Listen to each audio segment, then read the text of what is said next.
আসসালামু আলাইকুম ভিউয়ার্স। আজকে আমরা যাচ্ছি জমির আইল পাড়তে। এর আগের ভিডিওতে যে জমির ধান কাটা দেখছেন সেই জমির আইল পাড়তে যাচ্ছি, অর্থাৎ এক দাগে 23 কাঠা জমি।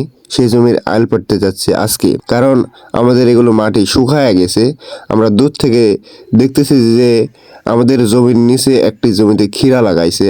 আমরা ভাবলাম আমরা জমিতে না আসার জন্য কি ক্ষীরা লাগায় ফেলছে নাকি। এই যে দেখুন, এগুলো গ্রামের মানুষের আইল পাটা। আর আমরা কাজ করতে একটু সকাল সকাল আসছি, কারণ সকাল সকাল না আসলে একটু রোদ উঠলে তখন শরীরটা ক্লান্ত হয়ে যায় এবং কাজ করা যায় না ঠিক মতো। সেজন্য আমরা একটু সকাল সকালই আসছি আমাদের জমিতে। আমরা আসার আগেও অনেকে চলে আসছে, আর আমাদের কাছে মনে হচ্ছে এত সকাল।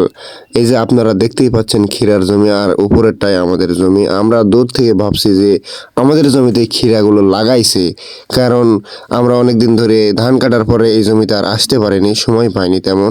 সেজন্য আজকে একবারে কোদাল নিয়ে চলে আসছি। জমির আল পাটা অনেকটা কঠিন কাজ বললেই চলে, কারণ এখানে অনেকটা শক্তি লাগে। এই জমিতে আমরা আলু লাগাবো, সেজন্য আমরা একটু আগে ভাগেই আইল পেটে এই জমিতে আমরা আলু লাগাবো, সেজন্য একটু আগে ভাগেই আইল পেটে জমি রেডি করতেছি এবং কাঁকড়া দিয়ে আমরা টানা মেরে নিব। তাহলে আগে ভাগে আলু লাগাইলে আমরা একটু ভালো দাম পাবো, সেজন্য একটু আগেই লাগানোর চেষ্টা করব। জমির আইল পাড়তে পাড়তে আমাদের অবস্থা খারাপ হয়ে গেছে, অর্থাৎ প্রচুর গরম, তার উপর এভাবে আইল কোবানো, এগুলো অনেক পরিশ্রমের কাজ, অনেক শ্রম দিতে হয় এখানে। আপনারা কারা কারা এরকম কাজ করে থাকেন তারা অবশ্যই কমেন্টে জানাবেন, এবং কারা কারা নতুন দেখছেন এগুলো কাজ তারাও অবশ্যই কমেন্ট করে জানাবেন। আপনাদের একটা লাইক এবং কমেন্টের অনুপ্রেরণা পেয়ে আমরা আরো নতুন নতুন ভিডিও দেওয়ার চেষ্টা করব ইনশাল্লাহ। পর্যায়ক্রমে আপনাদের আলু লাগানো থেকে শুরু করে যাবতীয় যা যা ফসল ফলাবো তার ভিডিও দেওয়ার চেষ্টা করব ইনশাল্লাহ। এখানে আমরা জমির আইল পেটে ক্লান্ত হয়ে পড়েছে, সেজন্য এখানে একটু বসে বিশ্রাম নিচ্ছি।